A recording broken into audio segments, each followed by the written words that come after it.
Bonjour, aujourd'hui on va se pencher sur deux styles de yoga qui intriguent beaucoup, le Kundalini et le Hatha. On va décortiquer ensemble les grandes différences en s'appuyant sur un article super intéressant de Planète Yoga Facile. C'est parti.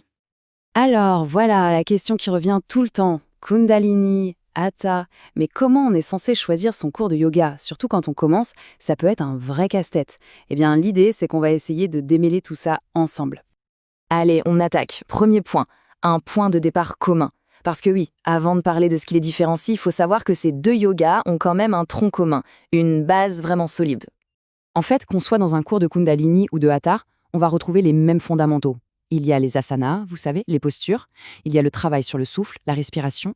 Et le but, au fond, c'est le même, être plus souple, moins stressé, et puis trouver cette connexion entre le corps et l'esprit. Ça, c'est la base de tout yoga. Mais, et c'est là que ça devient intéressant, c'est à partir de cette base que les deux chemins se séparent complètement. Et on commence tout de suite avec une différence majeure, l'origine et l'énergie fondamentale. C'est vraiment ça qui va donner toute sa couleur, toute sa spécificité au Kundalini Yoga.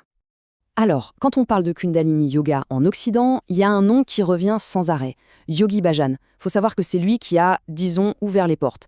C'était d'une pratique qui était gardée assez secrète en Inde, et il a été le premier maître à l'enseigner au grand public ici. Et même s'il nous a quittés en 2004, son enseignement est encore super présent aujourd'hui.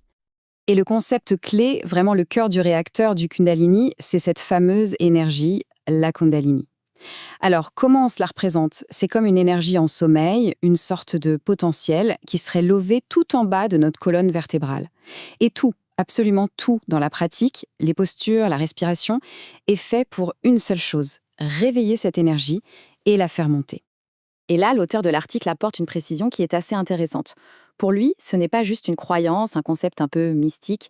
Non, il le présente vraiment comme un fait, comme notre force de vie. Et il ajoute même que, de nos jours, il serait plus facile de l'éveiller grâce à ces techniques.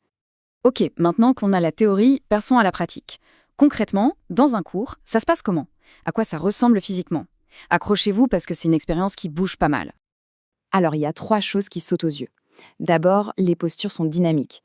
Oubliez les pauses qu'on tient pendant des minutes. Là, ça bouge, c'est souvent vigoureux, répétitif. Ensuite, il y a ce qu'on appelle les kriyas. En gros, c'est des séries d'exercices, une sorte de recette pour travailler sur un truc bien précis. Et enfin, l'incontournable, la signature du Kundalini, la respiration du feu. Une respiration super rapide, très rythmée, très puissante. Et pour que ce soit plus clair, un kriya, ça peut être par exemple le kriya pour le système nerveux, ou encore le kriya pour mieux dormir. Vous voyez l'idée? Chaque cours s'articule autour d'une de ces séquences, avec un objectif bien défini. Et là, on touche à un point essentiel. C'est l'idée que la respiration du feu, c'est pas juste un exercice de souffle. Non, l'auteur de l'article dit que, combinée avec les postures, elle multiplierait les effets énergétiques par 5. C'est présenté comme un véritable accélérateur d'énergie. Rien que ça. Allez, on passe à une autre différence, et pas des moindres, le son. Parce qu'en Kundalini, le son, la musique, les chants, ce n'est pas juste pour l'ambiance, c'est un outil à part entière.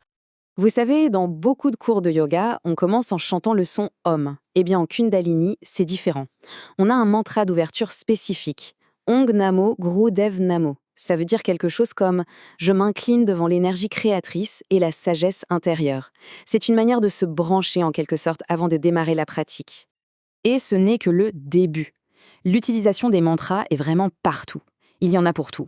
Pour se sentir protégé, pour trouver le courage, pour la paix. La plupart sont en Gurmukhi, une langue du nord de l'Inde.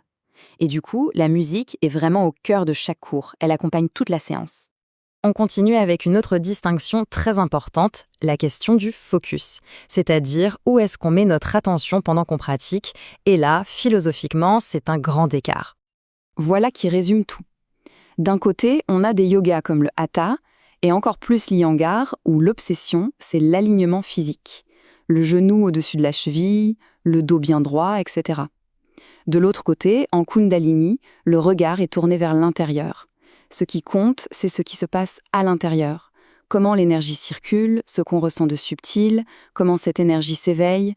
Et logiquement, si le focus est à l'intérieur, ça veut dire que la méditation prend une place énorme. C'est simple, l'article le dit clairement, un cours de Kundalini sans méditation, ça n'existe pas. C'est non négociable.